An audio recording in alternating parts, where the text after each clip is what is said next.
Hi friends, అందరికీ good afternoon. ఈరోజు మనము manual testing fundamentals key concepts గురించి చూద్దామండి. సో ఇందులో ప్రతి ఒక్క దానికి సంబంధించిన డెఫినేషను, దాంతోపాటు మీకు ఒక రియల్ టైం ఎగ్జాంపుల్ కూడా మీకు ఎక్స్ప్లెయిన్ అయితే చేస్తాను. అలాగే ఎవరైతే ఈ వీడియోని చూస్తున్నారో తప్పకుండా లైక్ చేసి మన ఛానల్ని సపోర్ట్ చేయండి. మనం వీడియో చూస్తున్నట్టయితే చూసుకుంటే ఇక్కడ చూసిన ఫస్ట్ వచ్చేసి మనకు what is manual testing. So మనకు ఏవైతే ఫండమెంటల్స్ ఉన్నాయో, కీ కాన్సెప్ట్స్ ఉన్నాయి మాన్యువల్ టెస్టింగ్లో అంటే మనకు ఇవన్నీ వస్తాయండి. ఫస్ట్ వచ్చేసి మనకు what is manual testing. Manual testing is the process of manually executing test cases without using automation tools to identify bugs or verify functionality. అంటే మనకు మాన్యువల్ టెస్టింగ్ అంటే ఏంటి? సో ఎలాంటి కోడింగ్ లాంగ్వేజ్ అంటే మనకు ఎలాంటి స్క్రిప్ట్స్ కానీ కోడింగ్ సంబంధించి కానీ సో ఎలాంటివన్నీ యూస్ చేయకుండా మనము మాన్యువల్గా ఏవైతే టెస్ట్ కేసెస్ని మనం ఎగ్జిక్యూట్ చేస్తామో, అంటే మనము ఏదైతే ఒక అప్లికేషన్ టెస్ట్ చేస్తామో మాన్యువల్గా, సో ఈ ప్రాసెస్ని మనము మాన్యువల్ టెస్టింగ్ అంటారండి.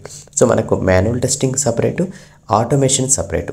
సో ఫస్ట్ మాన్యువల్ టెస్టింగ్ చేసిన తర్వాత మన ప్రొడక్ట్ స్టేబుల్ ఉందనుకోండి, దాని తర్వాత ఏవైతే కేసెస్ అంటే అన్ని కేసెస్ కాకుండా ఇంపార్టెంట్ కేసెస్ని తీసుకొని మనము ఆటోమేషన్ చేయడం అయితే జరుగుతుంది. సో ఇది గుర్తుపెట్టుకోండి. నెక్స్ట్ వచ్చేసి సాఫ్ట్వేర్ డెవలప్మెంట్ లైఫ్ సైకిల్, మనకు SDLC అంటారు. సో ఇంటర్వ్యూస్లో కూడా అడుగుతారు, మనకు రియల్ టైంలో కూడా మనకు యూజ్ అవుతుంది. సో ఇక్కడ చూసుకున్నట్టయితే the overall process of developing software including faces like requirement analysis, design, coding, testing and maintenance. So ఏదైతే ఒక సాఫ్ట్వేర్ ఇంజనీర్ ఉన్నారో, ఎవరైతే డెవలపర్స్ కానీ టెస్టర్స్ కానీ కంపల్సరీగా మనకు లైఫ్ సైకిల్ అనేది తెలియాలి. అంటే మనకు ఫస్ట్ ఏదొస్తుంది, నెక్స్ట్ లెవెల్ ఏంటి, సో నెక్స్ట్ ఫేస్ ఏంటి అనేది మనకు ఐడియా ఉందనుకోండి, సో మనం వర్క్ చేయడానికి ఈజీగా ఉంటుంది. అలాగే ఎక్కడ మనకు డిస్టర్బ్ అవ్వకుండా సో అండర్స్టాండింగ్ మనకు ఏదైతే ప్రోడక్ట్ స్టార్ట్ చేశారో టెస్టింగ్కి కానీ అలాగే డెవలప్మెంట్ కానీ ఓవరాల్ ఒక ఐడియా అనేది మనం ఈజీగా తెచ్చుకోవచ్చు. అందుకని మనకు ఇంటర్వ్యూస్లో కానీ రియల్ టైంలో కానీ మనకు ఇలాంటి సబ్జెక్ట్ నేర్చుకోవాలి. సో ఫస్ట్ కాన్సెప్ట్ ఏంటి అనేది నేర్చుకున్న తర్వాత దాని మీద మనం వర్క్ చేసినప్పుడు మనకు ఇంకా క్లియర్గా అర్థమవుతుంది. నెక్స్ట్ మనకు సాఫ్ట్వేర్ టెస్టింగ్ లైఫ్ సైకిల్ అండి. మనకు SDLC ప్రాసెస్ అంటారు. ఇందులో మనకు structured approach to testing.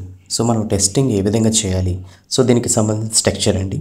First మనము requirement analysis, test planning, test cases design, environment setup, test execution, test closure. So ఇది మనకు అప్రోచ్ అనుకోండి.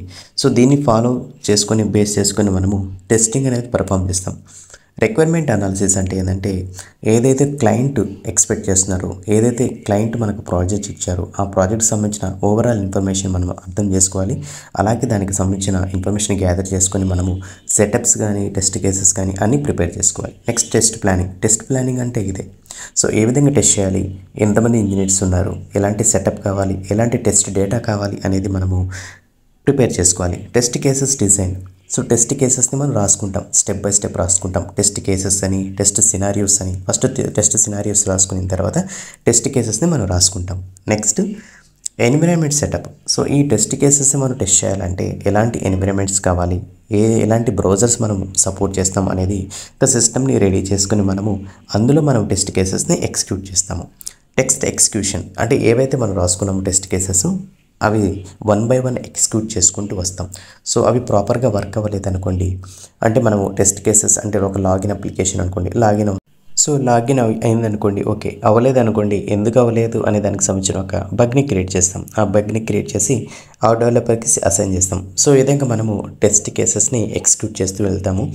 సో ఓవరాల్గా ఏవైతే టెస్ట్ కేసెస్ అన్నీ కంప్లీట్ అయిపోయి ఏవైతే ఇష్యూస్ మనం రైజ్ చేసామో అవి కూడా వెరిఫై చేసి క్లోజ్ చేసేసి సో మన సైడ్ నుంచి టెస్ట్ క్లోజర్ని అయితే చేయడం అయితే జరుగుతుంది. అంటే మనము ఏదైతే అప్లికేషన్ ఉందో so as per the requirement మన టెస్ట్ కేసెస్ ఏవైతే మనం కమిట్ అయ్యామో అలాగే అప్రూవ్ అయితే తెచ్చుకున్నామో ఆ టెస్ట్ కేసెస్ కంప్లీట్ అయిపోయాయి, అలాగే బగ్స్ కూడా మేము వెరిఫై చేసామని చెప్పేసి మనము గో హెడ్ ఇవ్వడం అయితే జరుగుతుంది. అంటే మన సైడ్ నుంచి మనము క్లియర్గా సో టెస్టింగ్ కంప్లీట్ అయిపోయిందని చెప్పేసి చెప్పడం అయితే జరుగుతుంది.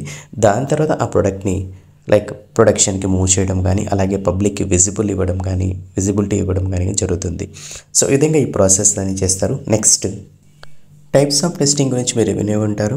సో ఎలాంటి టైప్స్ ఉన్నాయి, ఎన్ని టైప్స్ ఉన్నాయి అనే దాని గురించి చూద్దాము. Smoke testing, basic checks to ensure the build in state. Sanity testing, focused checks after minor changes. Regression testing, ensure new changes haves have not broken existing functionality. Functional testing verifies each function of the software. Integration testing test data flow between modules. System testing validate the complete system. Acceptance testing confirms the software meets business requirement.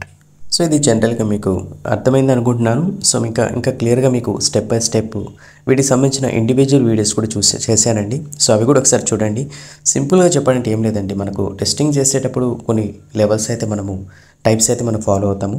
So ఇది ఓవరాల్గా దీనికి సంబంధించిన software testing ఎవరైతే test engineers ఉన్నారో ఇవన్నీ కంపల్సరీగా ఈ విధంగా డిఫరెంట్ టైప్స్లో మనము అప్లికేషన్ టెస్ట్ చేయడం అయితే జరుగుతుంది. నెక్స్ట్ సో రిమైనింగ్ ఏవైతే ఇన్ఫర్మేషన్ ఉందో నెక్స్ట్ వీడియోలో చేస్తానండి. ఆల్మోస్ట్ లెంత్ అయిపోయింది. సో ఇంకేమైనా డౌట్స్ ఉన్నా కూడా జస్ట్ కామెంట్ అయితే చేయండి, తప్పకుండా రిప్లై అయితే ఇస్తాను. అలాగే మీ ఫ్రెండ్స్ కూడా షేర్ చేసి మన ఛానల్ సబ్స్క్రైబ్ అయితే చేసుకోండి.